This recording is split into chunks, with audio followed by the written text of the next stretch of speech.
Your highs, your lows, your loves, your losses.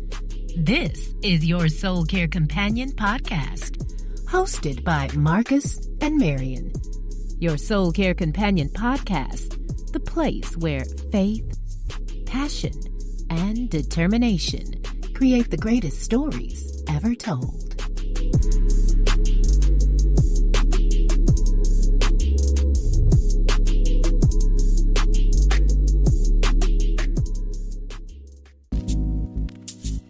Good day and welcome to your Soul Care Companion podcast. I'm Marion and I wanted to introduce this episode today because it's a little different from what you're used to hearing.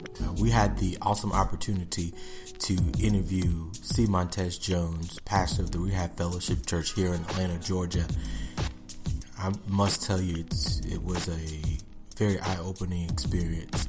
Pastor Jones, in the last year or so, had found himself in a place where a lot of other ministry leaders have found themselves in the middle of a scandal.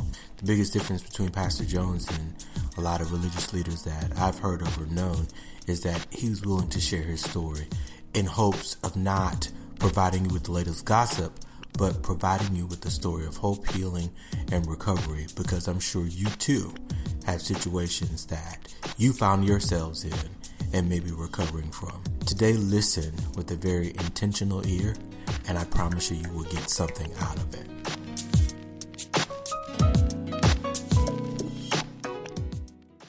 Welcome to your Soul Care Companion podcast. Once again, this is your Soul Care Companion, Marion Jamel, two names. And I'm Marcus Keith. What? You like me so bad. No, I tell you, listen, this is the two-name game. And we are so elated to have, you know my line, a very special guest with us today. And truly, he is Montez Jones. Introduce yourself. Hey, everybody. I'm Montez Jones, pastor of the Rehab Church here in Atlanta. What does REHAB stand for? REHAB is an acronym. It stands for Recovering Everyday Hearing and Believing. REHAB.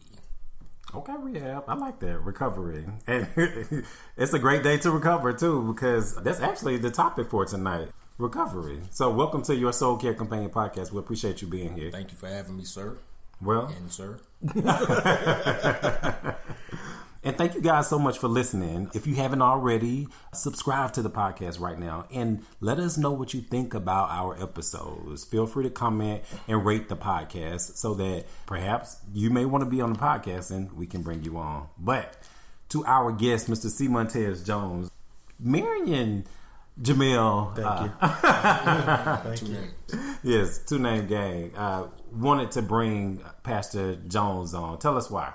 Well, because I believe, number one, if he's the pastor of recovering all, hearing, and believing, a lot of times God will put you to the test of the thing that you are called for. And I believe that he has an amazing story of recovery that he is in the process of.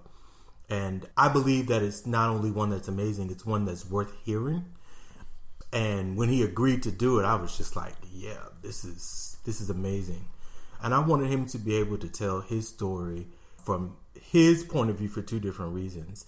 Because it is powerful, but as Soul Care Companions, one of the things that we, encourage people to do is take back their pen and not only write their own story, but you have the power and the right to take back your pen and tell your narrative from your point of view and your perspective. That's what also gives it power. No matter what it is. No matter what it is. That's good. So what's your story? So I will start at the meat of it, then we'll kind of work the details out as we go. I think that the primary job as a pastor is, of course, to preach sermons, I guess, but the greatest sermons are not the sermons that are told, they are the sermons that are lived. And while many preachers preach sermons, not many preachers preach messages. When you deal with messages, think about the word. You have two words, two name gang. So you have two words in that one word, mess, age.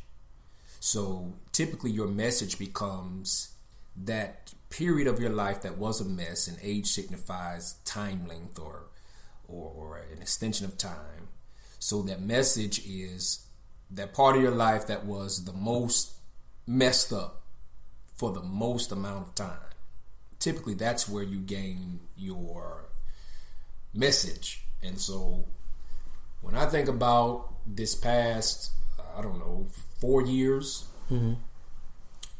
I was thrusted into becoming the poster child for the ministry that I profess to hold, which is the ministry of rehab. I think God gave us a universal mandate, a universal concept, rehab, something that not just church people, but everybody can relate to. Everybody's recovering from something. I don't care whether they'll be honest about it, whether they'll be straightforward or not. Everybody's recovering from something. Absolutely. And I think a lot of times we just get into church and we hide behind church services, church faces, church clothes, church music. We hide, but nobody wants to really tell their real story. And I was one of those that didn't want to really tell my real story. The double standard was manufactured in church, whereas we have to present ourselves one way for the sake of church and church people. Right. But there's a real us that we go home to. There's a real us that sometimes sit in the pew. And there's a real us that, we fight against every day. Because we cannot be real and expose that real us, oftentimes we come off as hypocritical, because it is the spiritual us and the natural us that's often ended up, in combat.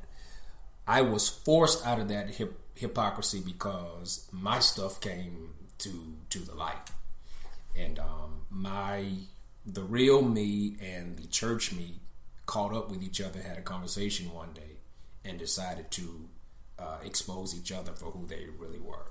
So for those who don't know you and don't know what your mess is or was, tell us what your mess was. So in 2014, I was involved in I guess we can call it a scandal. Okay. Whereas I was playing for a church. I was playing the organ for a church here in the city of Atlanta. I played for that church for about 6 months. After I left the church, one of the young ladies in the church, out of the blue one evening, just inboxed me on social media, on Facebook. Hey, I didn't know you were gone. I didn't get a chance to say goodbye. You just up and left. And that initial comment or inbox sparked a conversation between the young lady and I. Over the next week or so, we continued in conversations, and we ended up in an intimate encounter. Okay. So were you married at the time? Yes, I was. This was 2014. I've been married since 2000. We got married in 2010. Okay. So this was 4 years into my marriage. This intimate encounter with this young lady that I met in church took place. Okay. How does it feel saying that? We'll circle back around, but how does it feel like just being able to say that now? It feels familiar, and I'll tell you why I said that. It feels familiar to me, and I hope some people can understand this and maybe relate to this. This is a truth that I always gave myself, but could not give other people. It is a truth that I always knew about myself and embraced about myself. What's that truth? That I had a how can I best put it? I was married, pastoring the picture of moral excellence and the picture of mature decisions, but I was morally incorrect, and I knew about it, continued in it, and was ultimately comfortable. The truth of it was I was comfortable at that time in my bad behavior. So y'all had an ongoing sexual relationship? I wouldn't say ongoing. We had sex twice. Okay. We had sex twice from October to December. We had sex twice. We had an ongoing conversation from 2 months, October to December, but we had sex twice. There was never, we didn't go out to IHOP. We didn't go to the movies. There was a chill without the Netflix. So it was strictly a physical, sexual encounter. There was no emotional attachment, anything like that. It was a physical desire and satisfaction. Was she the only one? During that time period, yes, but not in the duration of my marriage, no. Okay, so more before or after? There were more before. There were more before and one after. Okay. So, what happened? Like, because ultimately, I mean, you can cheat all day long, and three men are sitting here talking, and I think, I'm not going to say we've all cheated, but we've all encountered cheating before. And unless something is said or something is exposed, nobody really knows. So how did your wife find out? How did your family find out? How did your church find out?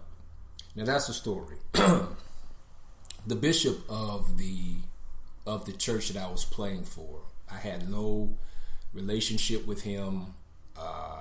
We weren't friends per se. We learned of each other through a mutual preacher friend. So the mutual, it's a lot that leads up to it, but the essence of it is this mutual preacher friend that introduced the bishop and I was the one that I found out through the bishop later, a few years later, offered him the information that the girl and I had been sexually involved. He found my wife's number, which was strikingly odd for a man to do, in my opinion, but found my wife's number, did not say anything to me about contacting my wife or anything like that. Asia was on her way home from work in traffic and received a phone call from him, and he told her in traffic coming home from work. She called me screaming.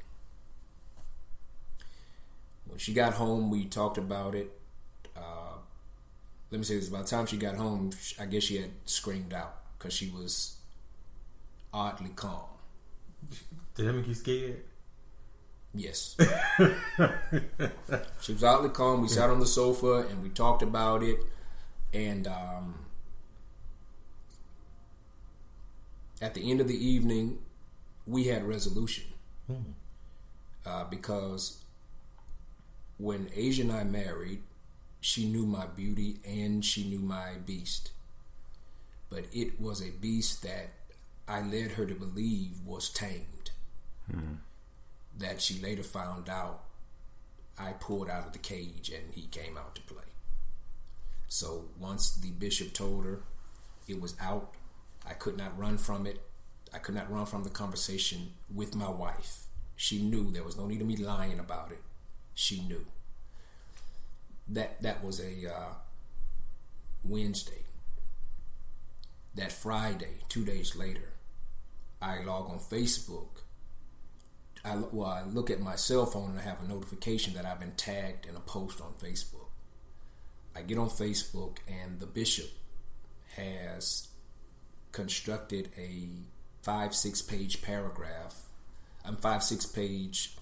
paragraph post about my encounter with the young lady at his church and exposed to the world about my affair with the young lady. Did not tag the young lady, only tagged me, tagged my wife's parents, who's her dad is a bishop, her mom's a first lady, and he covered the young lady, who is well in her 20s with 2 kids, so she's grown.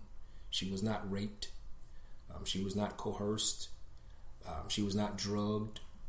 This was she was willing to do this with 2 adults having consensual interactions. She was protected and I was So